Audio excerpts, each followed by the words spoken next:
Are you ready to get casual? Grab your favorite adult beverage or combustible plant and join us for our roundtable TTRPG discussion. Oh yeah, it's time for Casual Friday. And now, here are your hosts. Hey, we are here and it's Casual Friday. You might notice that one of the floating heads from the intro is not with us, but we still have the two of us. Hello there, I am GM Jim Heskett and I am here with Brad Wolf from Diarden. Right On. And so today we're going to do it's a very special episode of Casual Friday today. And what we're going to do on this very special episode is talk about the year in review because it is the end of 2024 and we're just going to do a little wrap up on the year and talk about the good, the bad, the ugly. Specifically, we're going to talk about the bad, the ugly, and the good is the order we decided to display those three elements. We're going to talk about great stuff that happened this year in the TTRPG industry. We're going to talk about bad stuff that happened and some really ugly. We're going to talk about that's right, Agile Monk special episode today. Get your popcorn. And we're going to talk about some ugly things that happened in, hey Nacho, the TTRPG space in 2024. So without further ado, I think we should just jump into our list with the bad. And so the first thing I put down on the bad list was conjure minor elementals and other broken spells. Brad, you know about conjure minor elementals? You know about how it's broken in 2024 D&D? I do. It's it does a ridiculous amount of it doesn't do a ridiculous amount of damage, but it stacks damage on top of an existing spell. So you concentrate on conjure elementals, and then if you cast a spell like Scorching Ray that gets 3 attacks, now it's doing a ridiculous amount of damage because it's stacking that extra damage on top of 3 other attacks. So yeah, it's probably the most broken thing that the community has found of the new 2024 D&D. Yeah, there are a few spells like that, but conjure minor elementals is the poster child because it just seems like as a 4th level spell, it's not too bad, right? Because it's just 2d8 extra damage. And it costs you an action to cast it, so you might not even be able to use it till the second round of combat. it done be broke. That is correct. But yeah, the problem is when you upcast it because the damage doesn't scale at any kind of sensible rate. 2d8 per level. So at 15th level, you have 8th level spells, right? If you're a full caster. So at 15th level, you're casting it at 8th level, upscaling it by 4 levels, which is 8d8. So that's 12d8 per attack, which is ridiculous. It just shows that I feel like they just didn't play test high level stuff very well at all. You know, if they had played a couple of sessions at 15th level with that spell, they would have seen the problem. But I don't feel like they did. Yeah. I think that one's an easy fix. I think it'll get errated, and I think you'll just make it scale 1d8 per level, maybe. Yeah. Yeah. 1d8 or 2d8 every 2 levels or something like that so that the damage curve isn't as intense. Because this is one of those, we all watch a lot of YouTube, right? And on YouTube, there are D&D YouTubers who tell you how to make very broken builds, right? We won't name any names, but a lot of times these builds are like, all you have to do to get this broken combo is take 12 levels of Artificer, 7 levels of Paladin, 2 levels of Monk, and 1 level of Ranger, and then you can execute this crazy combo. Like, okay, that's a 20th level. But like this one is actually achievable because from 9th level on, or from 11th level on, as soon as you can upcast it, it's kind of broken, right? Right. Yeah. This one doesn't require like a whole bunch of multi-classing or taking feats. It's just straight up this spell and that spell. Put them together. Boom. Upcast. Upcast. Right. Exactly. Yeah. And now that I'm thinking about it, I can't think of any of the other spells that are really problematic at the moment. I didn't write them down in the list, but Brad, you've been running 2024 D&D. Have you come across anything that's Maybe you're still at low level, so maybe not. But No, we haven't come across anything that's been really broken. But I'm I'm really enjoying low level D&D, and my advice is has always been if you really want to enjoy the hell out of 5th edition, you start at first level and you only go to 10th level. Problem solved. I mean, so and that advice seems to have transferred from 5th edition to 5.5 or 2024, whatever we're calling it. Start at first. Don't start early, or don't jump to 3rd level or 5th level to start your campaign. I think the game works pretty much completely fine from 1st to 10th level.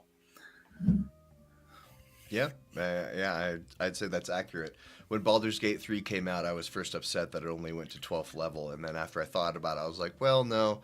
Once you get to those higher level spells that can end combat like that would take away a lot of the fun of the game, I think. If you just toss a reverse gravity on the enemies and whoop, okay, they're all gone now.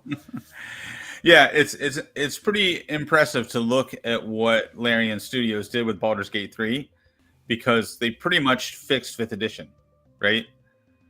They found ways to eliminate all the feel bad, all the overpowered stuff, and then take some of the underpowered stuff like jump and actually make it useful, right?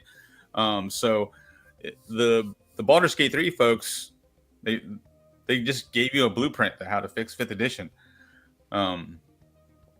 Yeah, that's well said. Jump as a bonus action, huge upgrade. Huge. You always had something to do with your bonus action in Baldur's Gate 3, even from like level 1, which was not exactly 5th edition. 5th edition, you can't say that.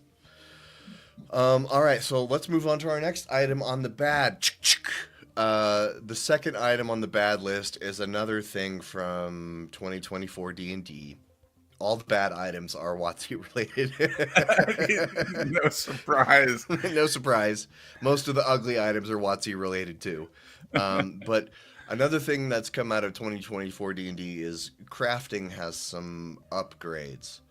And honestly, I haven't looked all that deep into crafting. Every time because I'm not playing the 5e games I'm playing, we're using 2014 rules, and I'm not running 2024 currently. So what I know about crafting is all the sky is falling Chicken Little stuff I see on YouTube, where everyone says it's horrible and it's broken and it's bad and it's terrible and players are going to abuse it and it's going to wreck the game and all this stuff. And I don't know, Brad, what do you think? Of the crafting rules, I haven't really used them. My players, I had one player who was really leaning on crafting poison, so he's excited that the new assassin in 2024 has the poison built into the class. You don't have to figure out, like how much poison can I make and how good can I make it, right? But yeah, so we haven't really run into any issues with the crafting rules. I'm wondering if that's another one that's, more of a YouTube meta thing. Yeah, I think that's entirely fair. Because I don't know. I was looking into crafting the other day because I had watched a reactionary video that explained how broken and how horrible it was and the terrible things it was going to do to the hobby. And so I started doing some research, and there's a line in the Dungeon Master's guide that says it's up to the Dungeon Master if the materials to craft are available. And I was like, oh, well, that kind of solves the whole problem right there, doesn't it? Because it's up to the Dungeon Master. But still, the fact that they have included this new system that a lot of people think is broken and is causing a lot of controversy. Who has time for crafting and TTRPG? What about role-playing and stomping goblins? Yeah, well, you gotta have a balance, Dr. Fibes.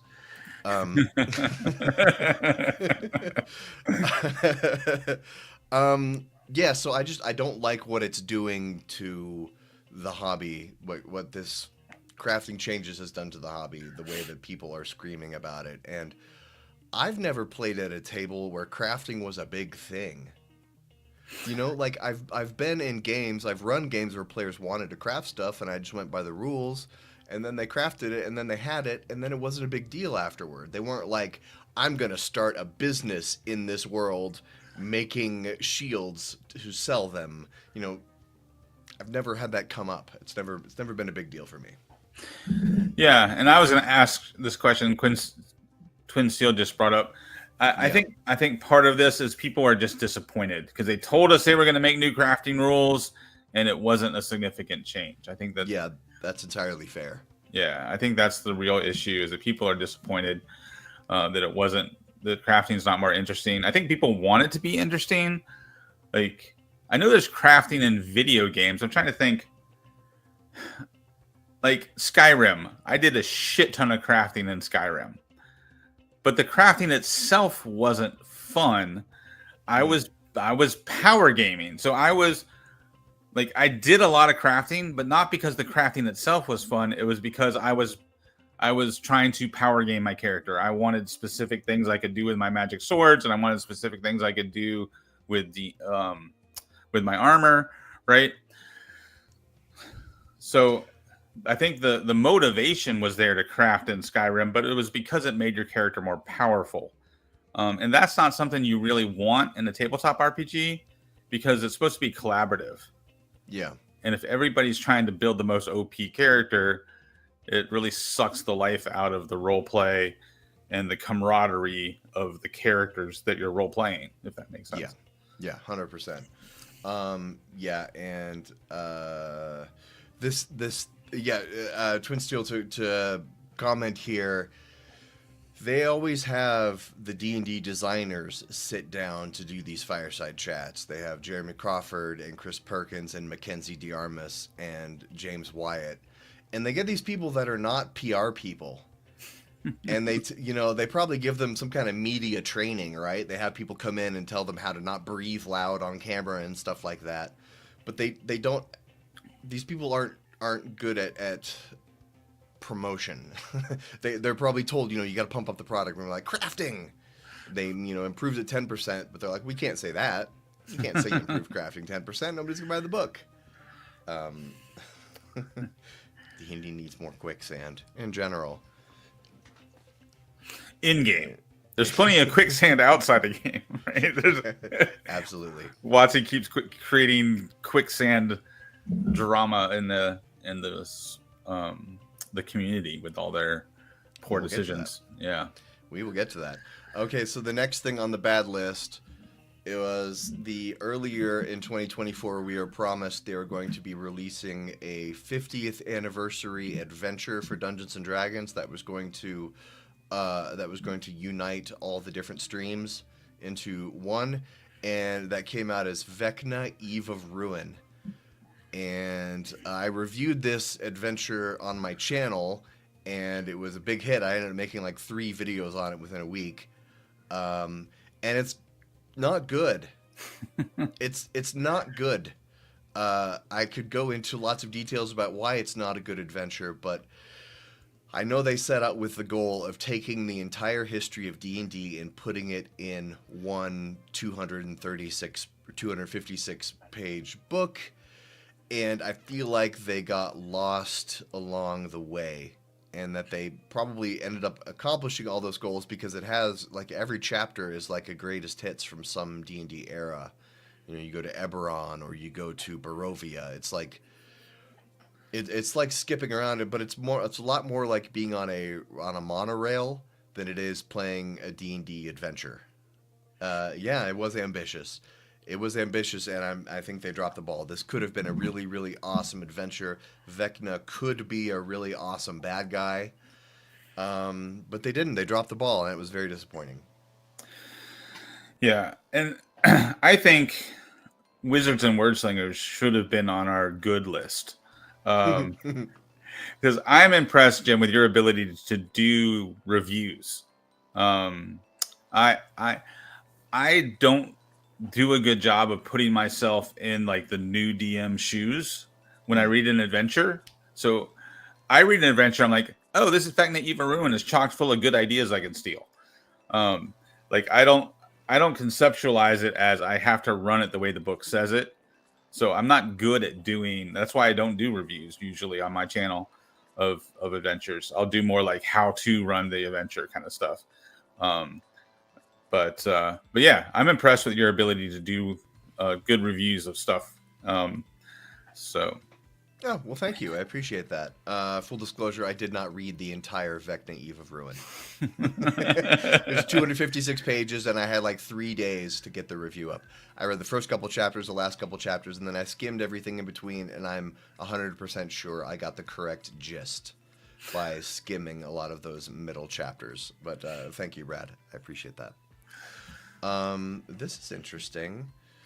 The VA in the U.S., I assume, has agreed that D&D and TTRPGs are excellent tools for therapy for PTSD. 5 VA medical centers made it official therapeutics. nice. That's cool. That's awesome to hear. I spent a lot of time working with combat vets when I worked for the Navy, and so that's awesome to hear that the VA has approved that. Because all the combat vets who are friends of mine, they play TTRPGs, and they have I'm not saying that TTRPGs fix their PTSD. The guys I know had to do a lot of hard work to overcome their PTSD, but my friends who play TTRPGs, they did that good work, and they, for the most part, do really well for themselves despite their PTSD. So. I have sat alongside many vets at TTRPG tables. Many. Yeah. A lot of vets like this hobby. Do you have anything else to say about Vecna? I don't want to talk about. Well, that's why we're. Here, I'll say. Mikey G says, "Are there any good parts of the Vecna campaign?" Sure, there's good stuff in there to steal, especially because it goes to level 20. And so, if you are running a high level campaign and you just want to like grab an encounter that will be, reasonably kind of sort of balanced for the level, it's got that, and there's some interesting stuff in the beginning. You can go watch my full video on it, because it's not all terrible, and there's good things you can steal from it, but I would not run it as a campaign. Sorry, Brad, I interrupted you. What were you about to say? I don't remember now, but just to dovetail on what you just said, and what I was saying earlier about, I'm impressed that you're able to do the reviews that you do, Jem, because like I said, I just look at an adventure and be like, I can run this, but it's from a standpoint of like, I can take the material that's in here and make it work the way I want it to work. And I think there are a lot of good ideas in Vecna Eve of Ruin, and any DM who's worth their salt can take this and make a really cool adventure out of it. But I think that's kind of true of most adventures. Most adventures, if you just take the good stuff and figure out ways to connect it and kind of make it your own, Well, I worked for years in corporate training, and so I have taught a lot of MBAs, so I have experience with dumbing things down. Hey-oh. Oh, well, thank you, Agile Monk. That's very kind of you. All right, let's stop talking about me. Let's move on. All right, so we're done talking about the bad. Now it's time to move on to the ugly. All right, I'm gonna open a drink for this. I need before we get into the ugly stuff. All right. Hopefully we won't spend too long talking here, because we do want to get to the good, because there were a lot of good. We have more good than the bad and the ugly combined, I think. Yeah. Close to it. Yeah, there's a lot of good stuff that happened this year, so just hold on. We're going to get through this together. So, in 2023, Wizards of the Coast and Hasbro did a lot of really dumb shit. Sorry for my language, but I'm not going to censor when I'm talking about the dumb shit they did, like the OGL and the Pinkerton scandal and a lot of other dumb things. In the first, for the first 6 or 8 months of 2024, WotC did nothing dumb. I think they were really all head down focused on finishing the 2024 core rulebook, so they didn't have time to do anything dumb. But then, of course, as they are wont to do, they ended up sticking their foot in their mouth after 6 or 8 months. I wouldn't say they were rebuilding public trust, but they hadn't hurt public trust any more than they already had in the first 6 months. And then they started sending YouTubers copies of the player's handbook a couple months before it came out. And so these YouTubers, so what happened was WotC had, because of all their bad PR, WotC decided to employ a third-party company to handle their PR for them, but they apparently didn't do a very good job of explaining to this PR company, hey, look, we need YouTubers. We need content creators. They are free advertising for us because they talk about our product. We need these people. But what happened was these YouTubers started making videos where they were showing pages from the player's handbook, and they started getting swatted with copyright strikes from this third party that didn't really understand the implication of everything that was going on. And it turned into a huge thing for a couple of months where it was like WotC it was right back to the OGL where everyone was saying, I'm not going to talk about D&D or WotC anymore. And they repaired some of the damage, like they undid like Jorfton's copyright strike, or maybe that was Ted. I don't even remember now, but somebody got a copyright strike that they undid. It was Jordan, yeah. It was Jordan. Yeah. But it was just a period where for a few weeks, every YouTuber who talked about D&D had to make a video explaining their position on paid videos and sponsorships and copyright strikes. It was like everyone had to do an apology. It was like an apology tour for the whole YouTuber TTRPG hobby for a few weeks there. What do you have to say about it, Brad? Well, I was grateful for Ted. I think he did a lot of heavy lifting there, kind of setting the tone and explaining things. I thought he did a really good job, and Sly Flourish as well. He was upset because he had to go back and blur out a bunch of his video. He was upset about that, but overall, I think the two of them did a really good job of kind of explaining the whole situation and kind of calming things back down. And of course, Jordan got his strike removed and came out and said that he didn't have any hard feelings. So I think there were definitely folks in the community who handled the situation well. But yeah, it was an ugly month, which when it was supposed to be this giant celebration of a new edition. Yeah. Like, hey, the new version of D&D is out. Let's all get excited. No, WotC sticks their foot in their mouth again. Yeah. They just could not help themselves.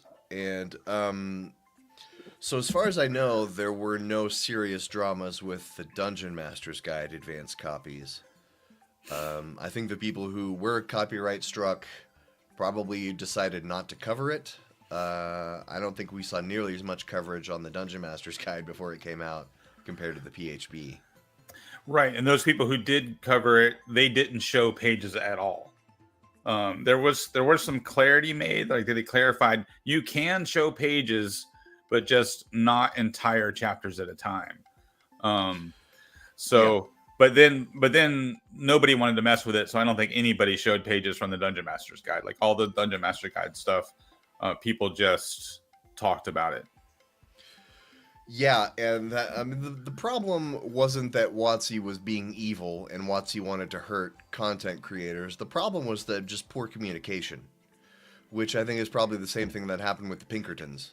The people that a year and a half ago now, the people that sent the Pinkertons after that Magic the Gathering guy were not the same people that make decisions about how to relate to the community. And probably two completely different sides of the building, or maybe even in different states, two people made decisions that contradict each other, and they just weren't talking. Which, the bigger your company gets, the harder it is to communicate, because you can't just walk across the room and talk to somebody anymore, and you have to have systems for that. And it sounds like their systems for that were either non-existent or broke down. Agile Monk asks, what was good about calming the waters? And I think we're going to get to that with one of our upcoming ugly points in our discussion. So let's come back to that question. Oh, well, here's just we've been watching the show for a while. Your talk format is really gold. Nice. We invented talking on camera on a live stream. We invented that. I'm patent pending. Great business info, which not is reported about that I know of in this way. I hope you keep it good work. Whoa, thank you. That's very kind of you. I don't know. We done talking about copyright strikes. You want to get on to the ridiculous? Yeah, this is where it gets pretty ugly. This is where it gets pretty ugly. And not that long ago, it was it's like a month ago, maybe 2 months ago. It came out that, okay, so this year, WotC published a book on the history of early D&D, I think. Right. Or, yeah. So they published this big book, and at the beginning, as is more common when referring to historical things, you see a kind of disclaimer at the beginning of the book where they talk about, look, Gary and his contemporaries at the time said a lot of things that were misogynistic, sexist, homophobic, possibly racist. I don't know. But there's a disclaimer that says, like, we appreciate he was the master of our game, but he still did all the bad stuff. So look at it in context. And apparently, someone on Twitter, Dr. Grums, I don't know who this person is, but this person tweeted about it, and it caught Elon Musk's attention. And Elon said, do you have the tweet? I didn't pull up the tweet. I just pulled up all the YouTube thumbnails. Hey, that thumbnail, the third one down, looks familiar. Yep.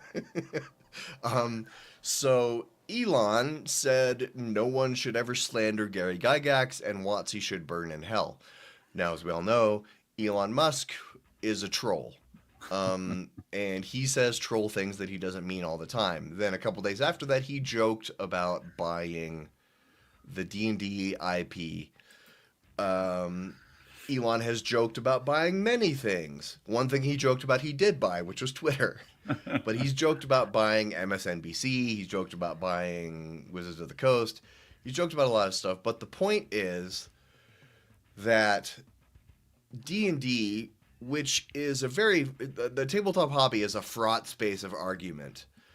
But it's not really a fraught political place. Like, there's political undertones to a lot of beliefs in D&D, but there aren't overt political things in D&D. You don't have, when you're looking for game, it never says Democrats only or Republicans only.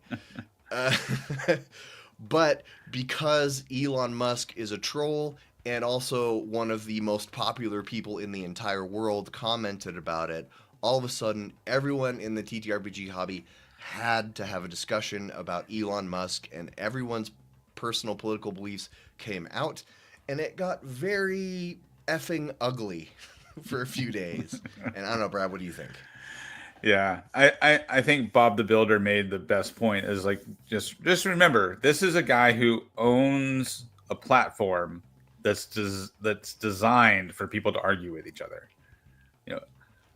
X, Twitter, right? That's what it's all about. It's like everybody throws up a hot take and then arguments ensue. That's what the platform's for, and that's what drives engagement. And so Elon is really good about driving engagement. Especially since social media has changed in the last couple of years, and there's all this revenue sharing.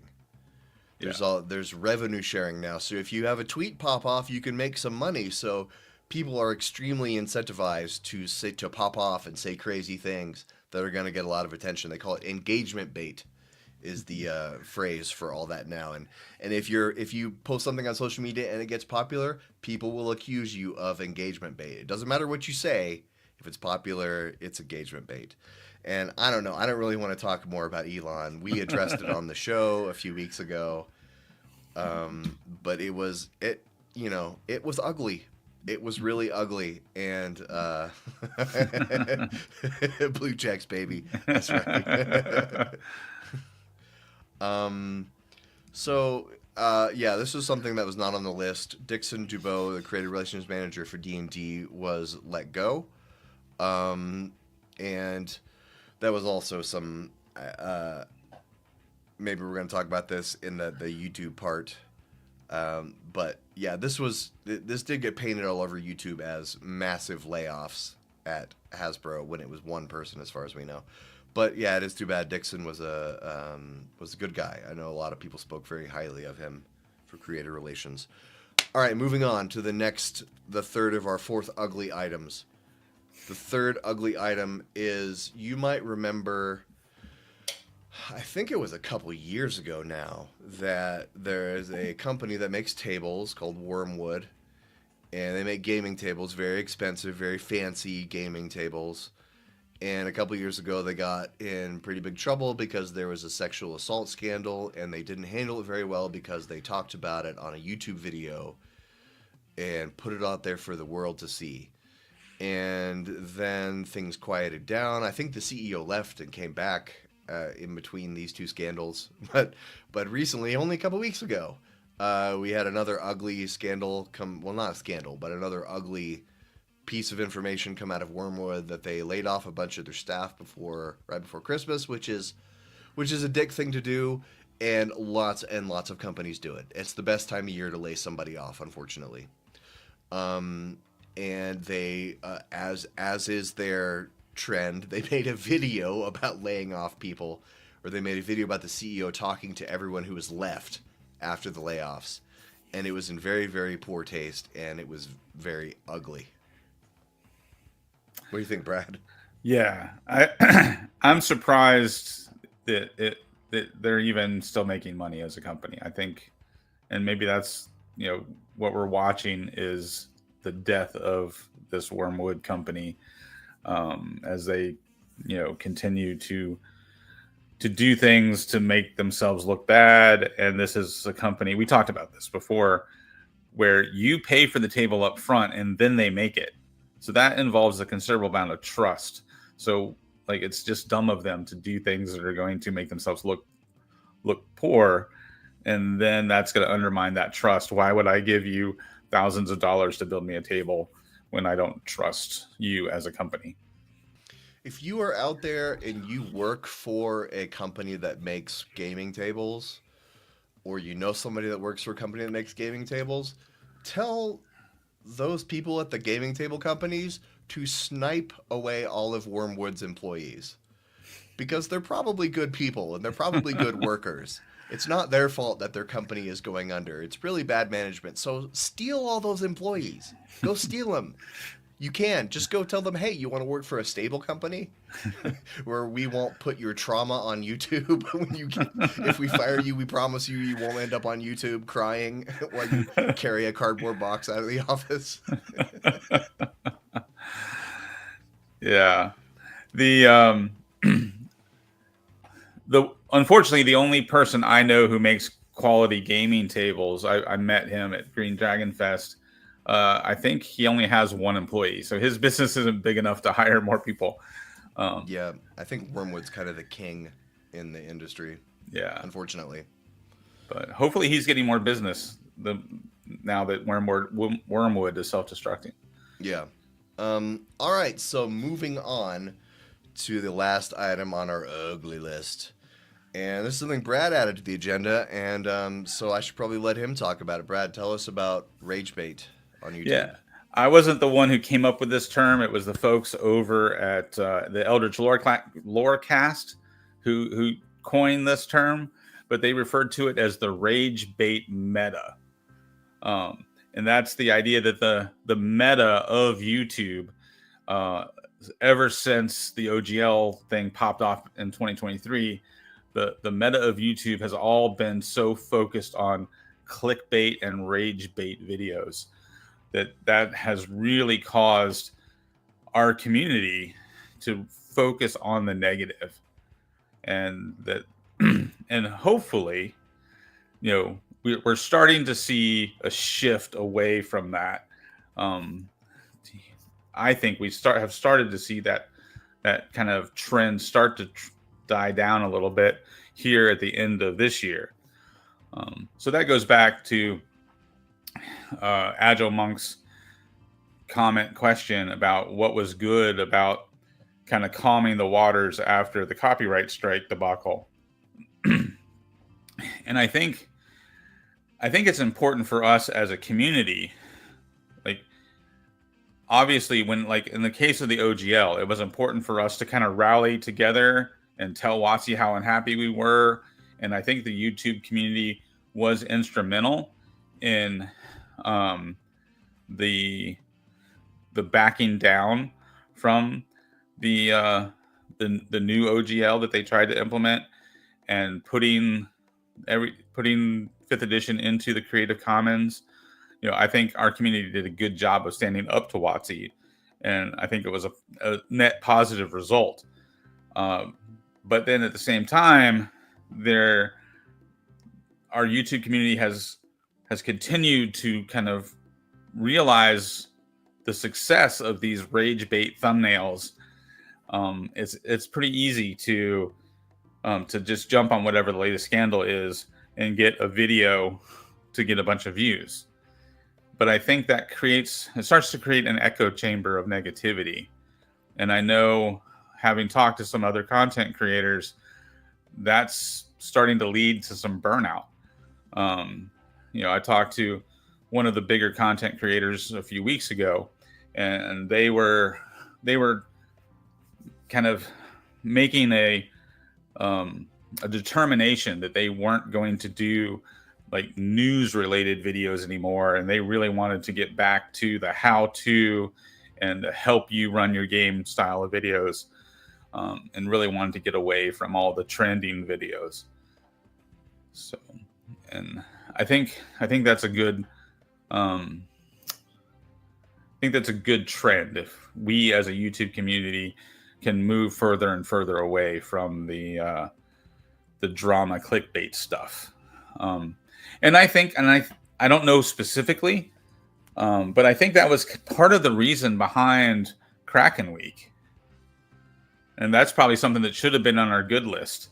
Kraken Week was an awesome week where all of us content creators came together and, created videos around a certain theme, and a lot of us collaborated with each other, helped each other with our videos, and it was an awesome experience.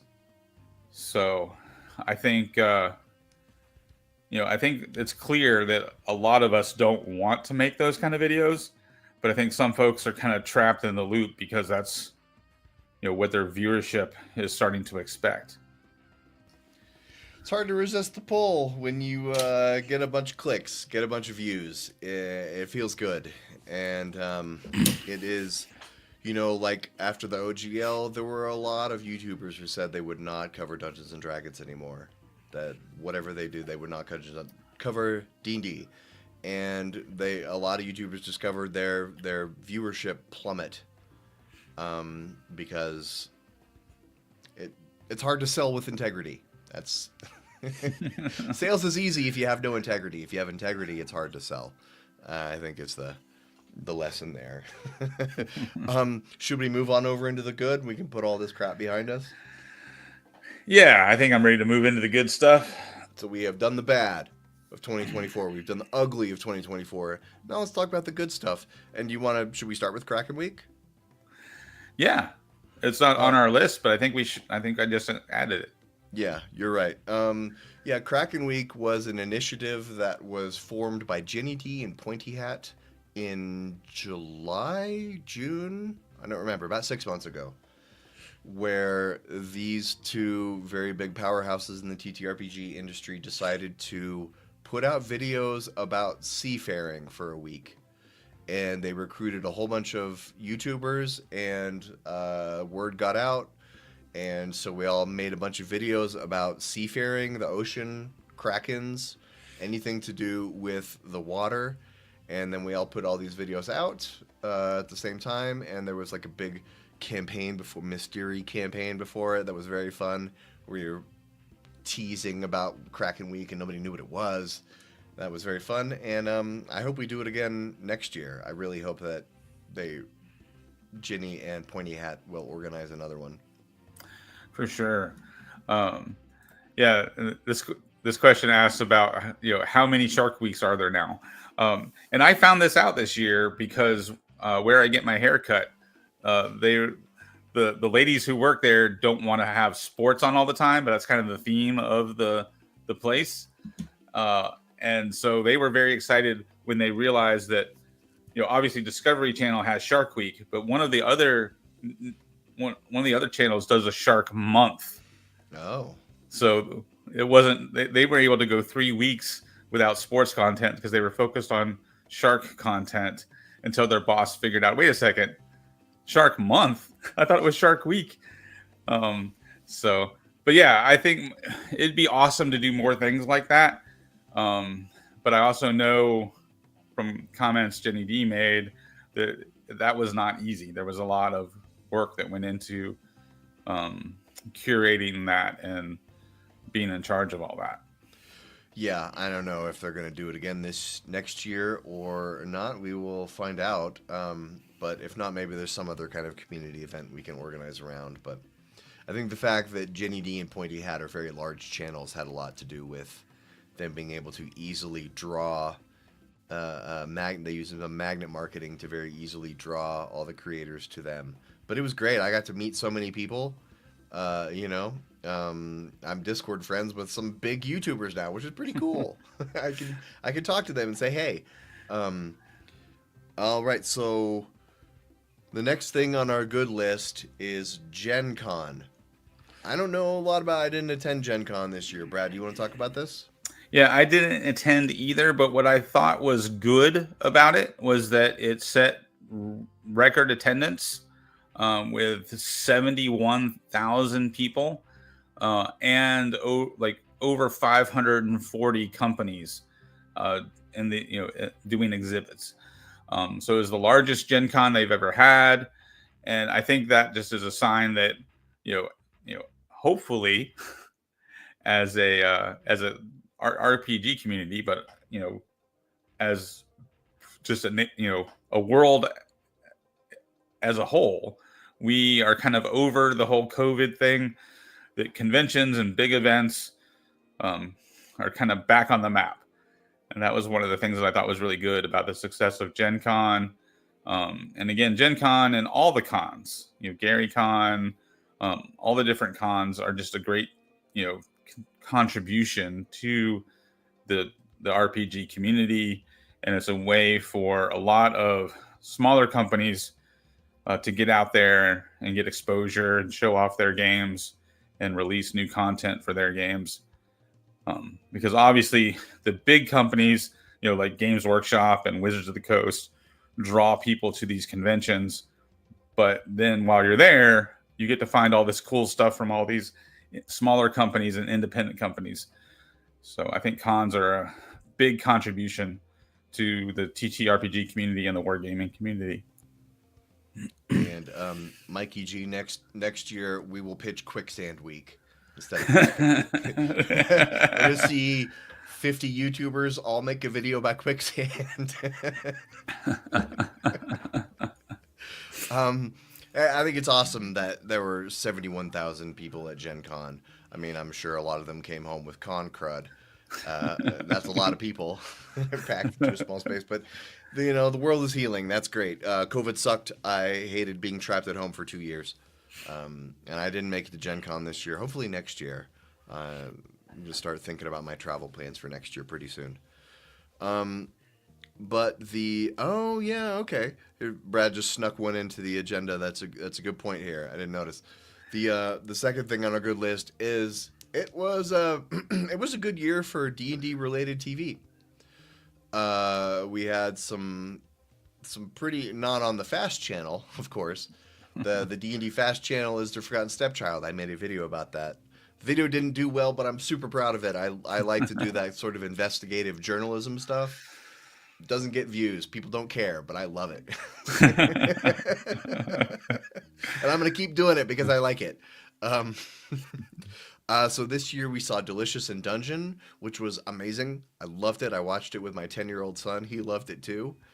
We had the third season of Vox Machina, and we had Secret Level, the new show that just came out on Amazon Prime a couple weeks ago, with covering different video games, including a D&D episode. And I just watched the Mega Man episode with my son yesterday. And it was very good. He wanted to watch the Pac-Man episode, but I was like, I've watched the Pac-Man episode. It is messed up. I was like, no way. No way you're watching that. It is dark. It's very, very dark for Pac-Man. The creators said they want to do Pong next year. It got renewed, so they're going to do a Pong episode. Nice. Anyway, what do you think about the D&D related TV this year? I think it's great. I hope that we are, headed to a world where we can get more and more, D&D adjacent, D&D themed content, like Vox Machina and Delicious in Dungeon. I think those are awesome, awesome properties that kind of show off our hobby. And, I think that's a great way to draw in new gamers and new people into our hobby. People who watch those shows and be like, there's a game about this. I want to play that. So I would love to see more just for my own consumption, because I love the fantasy genre, but also, for our community as a whole, to draw more people in. We all saw how much of an impact Stranger Things had. And then, and so many things since Stranger Things that have helped us cultivate new players to our hobby. Exactly. It's going to have to happen this way because normies aren't going to sit down and watch an actual play. I mean, the Dimension 20 has kind of figured out the formula by using lots of really quick cuts in their editing. They make it seem like it's a fast-paced show, even though it's a 2-hour episode. They use lots of quick cuts and graphics, inserts, and stuff like that. So Dimension 20, is a good on-ramp to D&D now that I'm thinking about it. But most normies aren't going to sit down and be like, I wonder what D&D is like, and turn on Critical Role and be able to stand it for more than 15 minutes and being like, what is happening? They're shopping. They've been shopping. They've been picking out potions for 15 minutes. What is happening? But in a DVD on television, you can condense those stories. All right, the next thing on our good list, the next sort of 2 items are paired together.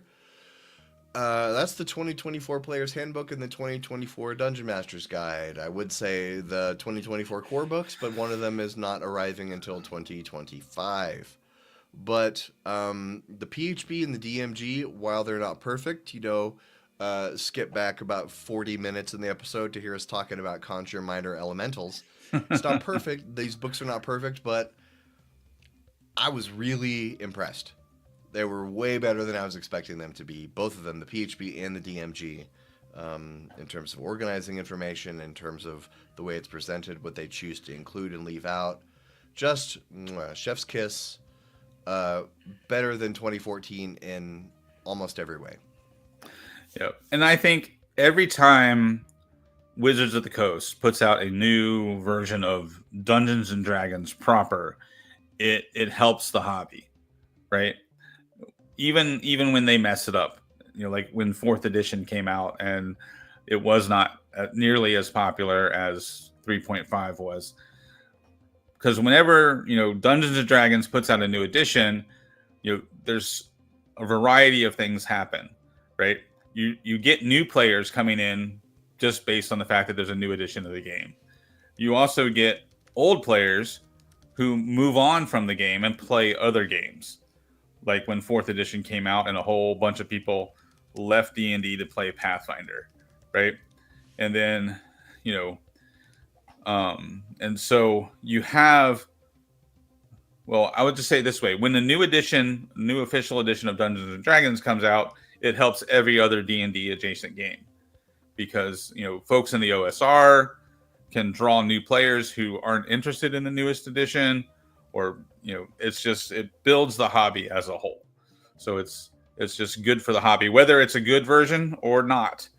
I think the OSR, like folks who really know the OSR, can go back and illustrate how when 3.5 came out, it helped build the early years of the OSR. Then when 4th edition came out, that really helped drive the OSR movement into the spotlight. And then when 5th edition and now 5.5, with every one of those editions, the OSR movement has gotten significantly bigger in response to new releases. So I think it's just good for the hobby as a whole. There was one thing I wanted to address here. Fred says he hasn't watched any D&D television because it's not an option outside of the U.S. Well, Fred, Vox Machina and Secret Level are on Amazon Prime. I just checked. Prime Video is available in New Zealand, and Delicious in Dungeon is available on Netflix, which I am certain is also available in New Zealand. Now, I don't 100% know if the shows are available on those platforms because there's different contracts involved, but you should, Fred, be able to see them if you can. Get a VPN and just watch it. Just watch it anyway. Get a VPN, watch whatever you want. Anyway, I would never advise anyone to do anything illegal, though, obviously. Right. But it's not illegal to have a VPN. Correct. That is correct. So we talked about the PHP and the DMG. The next thing I put on the good list, but it has a question mark on the end of it. Because I think we might not know if the next thing is good or not. I bought Shadow Dark rather than switch it to 22 form Ogre and migrate with a little convincing. Yeah, Shadow Dark is dope. Yep. Well, and that illustrates my point about how a new edition of D&D is good for the whole hobby. Yeah. What are they talking about? Okay, the next thing. This year we saw a big increase in third-party content on D&D Beyond. There were things there before, like the Darrington Press, like the Tal'Dorei Reborn. There were some couple of Critical Role books, and there were some things that were quasi third party, like Acquisitions Incorporated and Call of the Netherdeep, that were sort of written by other companies for WotC. But this year we saw a real big increase in including MCDM stuff like Flea Mortals, including the Dungeon Dudes, their Drakenheim stuff, Kobold Press with their Tome of Beasts. We've seen a big increase, and I put this on the good list because it's great that these third-party creators have more exposure and a larger audience now. But also, if these creators find that they are soon selling most of their stuff on D&D Beyond, then ultimately it creates a walled garden. I would hope that anyone who has third-party content on D&D Beyond did not sign an exclusivity contract, because that would be terrible. You always want to have the ability to sell your stuff on your own website or on other platforms. So this, I think, is TBD of whether or not this is good, bad, or ugly, right? Right. I agree. And as far as I know, none of the third-party content creators have signed any sort of exclusivity agreement in order to sell their products on D&D Beyond. So far, it's off to a good start. But whenever you see something like this, like Jim's saying, there's this kind of slippery slope where you're kind of concerned that could this lead to WotC controlling how things get sold to the community? As we've seen with so many things, right? That's a new term that has been coined in the last couple of years, shitification, right? Where something comes out like a social media platform or new software, and it's great when it first comes out, but then the owners of that platform find more and more ways, to make the money, and what used to be a very useful tool becomes overburdened with advertising or stealing your data. Yep, stealing your data, right? Or microtransactions, right? And so we've seen various softwares and platforms, like just look at Facebook. Look how Facebook has just devolved to where it's almost unusable. It's so full of ads, and it's not nearly the platform that it used to be, right? That's shitification. So if these third-party content creators find themselves they end up kind of trapped in the D&D Beyond ecosystem, like Jim's saying, where they have to partner with D&D Beyond with every release in order to make enough money to be successful, right? Then D&D Beyond starts to control the market. So that's the slippery slope that we're all kind of afraid of. Yeah. Yeah, we will, as Twin Steel says, the question mark looms. Well said. All right, moving on.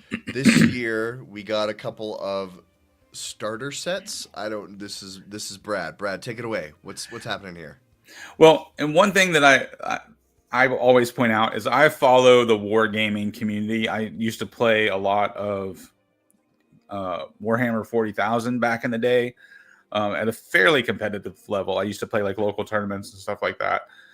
And over the last decade, I have moved away from Games Workshop and moved into playing a lot of independent tabletop strategy and tabletop skirmish games.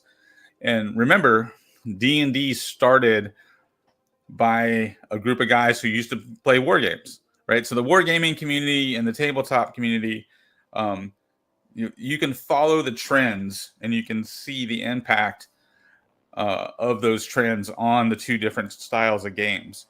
And so that's why I still pay attention to the wargaming community fairly closely, because the trends you see in wargaming often start to trend in RPGs 5 to 10 years later. And what we've seen over the last 5 years in the tabletop strategy game community is more and more independent creators, more and more miniature agnostic games where you don't have to buy specific miniatures in order to play, which really frees up you as a gamer to customize the games how you want to customize your games. And I think that's something that we've really started to see just in the last maybe 2 or 3 years in the RPG community, is a real surge of independent games in the RPG community, kind of following that trend in wargaming that started about 10 years ago when independent games started to catch on, and now they've become really popular. So one of the trends in wargaming that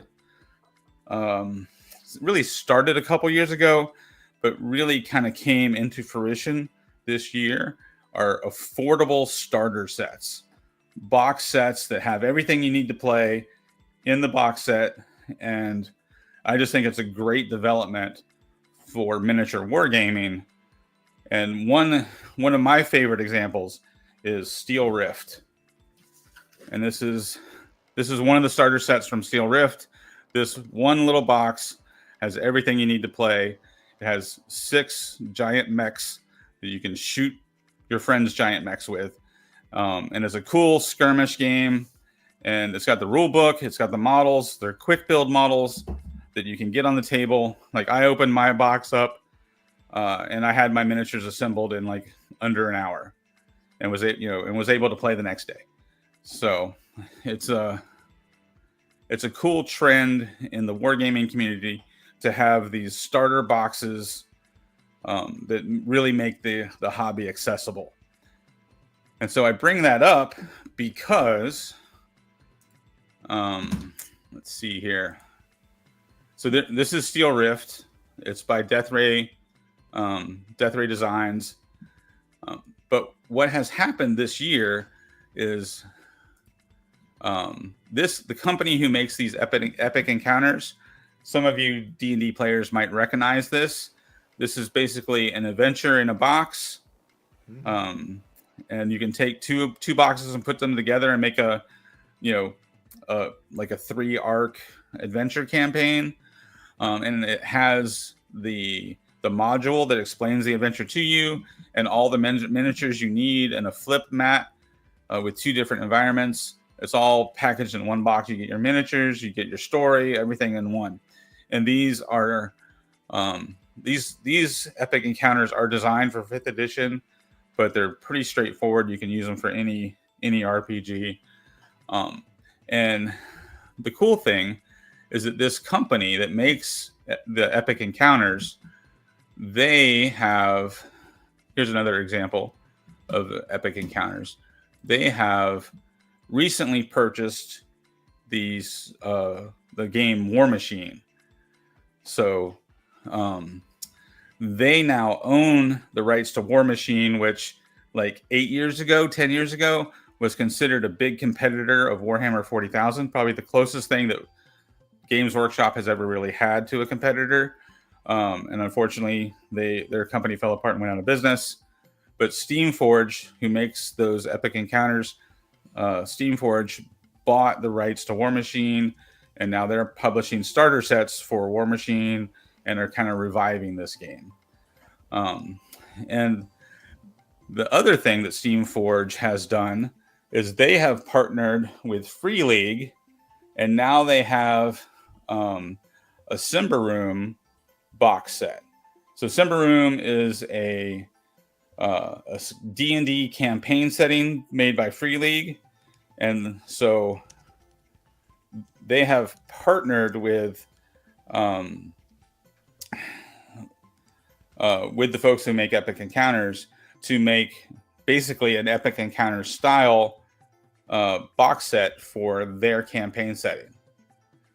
And then the other news that came out this year is that they have also partnered with Wizards of the Coast, and they are going to be doing a D&D box set.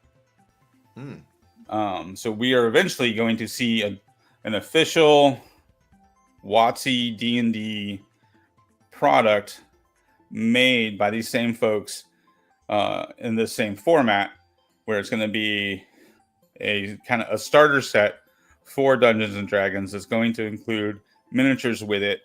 And I think that's just a great tool to get more folks into the hobby. Yeah, absolutely. The Twin Steel, where's your comment? Where is it? Play-Doh game, that was called Necro Molds. That was the Play-Doh war game. For my limited experience with wargaming. All right, and the final thing we're going to talk about on our good list, I think, unless we think of something else. The final thing on our good list is this was a great year for indie games. The ones that came out, Mothership came out. I'm pretty sure came out in 2024. Everybody was talking about it this year. The second edition, I think that's what they called it. Yeah, the Mothership, it had been out for a while before that, but they had a Kickstarter and released a new edition of it. Here it is. Yeah. This box is awesome. Great box. Yeah, Mothership is a great game.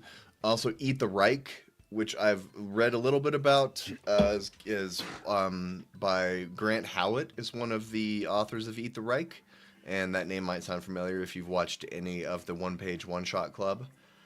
We have played a few Grant Howitt adventures.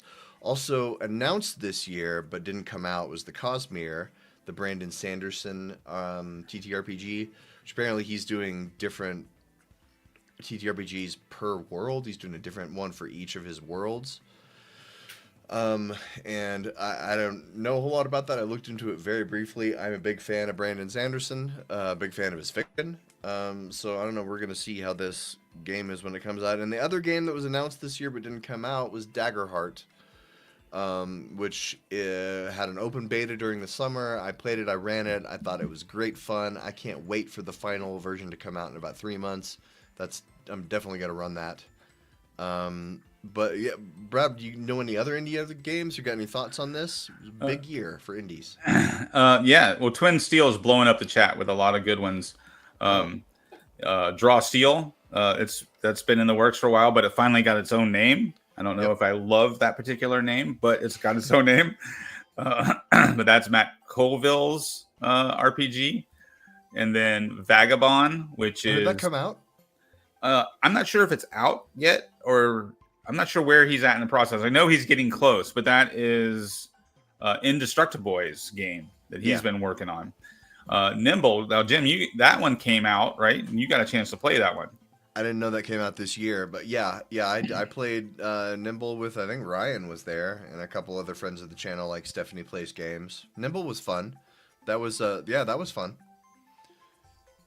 And a lot of others. Yeah, Draw Steel used to be known as the MCDM RPG, and I don't know, they could have kept that name. I would have been fine with it. MCDM RPG. Vagabond has. Fred says Vagabond has a starter set. He's mostly done. Well, I know that Terran has been live streaming, working on the game, which is pretty cool. Anytime he'll live stream and he'll respond to chat with the chat will give him suggestions for how to phrase a rule and stuff, and that's pretty cool. I don't have the patience to sit down in front of my webcam when I'm going to be working on something to deal with the distractions of chat and everything. So, good work, Terran. I don't know how you pull it off. Yeah. Darth Harvey says tons of indie games this year in OSR Adventures. Mary Mushman's Kickstarter. What is? Yeah, I just saw the. Go ahead, Brad. Sorry, I just saw His Majesty the Worm. Somebody put that in chat. I don't know. I'm looking it up now. The art for it looks really cool. Yeah, there were a ton, and yeah, Mike's also right that even though Shadow Dark came out in 2023, people talked about Shadow Dark all year, probably because it won all the awards. Right. Yeah, it won like Game of the Year and Best Layout and Design. I think it won 3 or 4 awards. And Kelsey even released a free Solo Dark, a free way to mod the rules to play Shadow Dark by yourself, which I tried and worked pretty well. I made a video about it, so I had to try it out. Yeah, people can list games endlessly, but we covered kind of the big ones, and they was just awesome. It was that there were so many great games that came out this year, and it looks like there are great games coming out next year that I'm excited about, and I feel like a lot of people in the community are excited about. And that even though, you know, we started with the bad and the ugly, but we had more items in the good list than in the bad and the ugly list combined. And yeah, that's pretty awesome. It was a good year for gaming, I feel like. It was, and you know, it felt a lot better than 2023. But in retrospect, 2023 was not a terrible year. It was I think it was a terrible year for Wizards of the Coast. 2023 was. But for the hobby as a whole, this hobby has continued to grow, as evidenced by a lot of the things that were on our list. You know, record-setting Gen Con attendance and all that sort of stuff. You know, I think our hobby is thriving and it's doing well, and I think it's enjoyable to really focus on all the good that's in our hobby. And hopefully kind of going back to when we were talking about the rage bait meta of our YouTube community, hopefully we're going to see that rage bait stuff start to slow down, and we're going to see more and more content creators focusing on what's so good about this hobby. Yeah. All right. Well, I think we are going to wrap it up here and keep this show short and sweet. And next time we see you, it'll be 2025.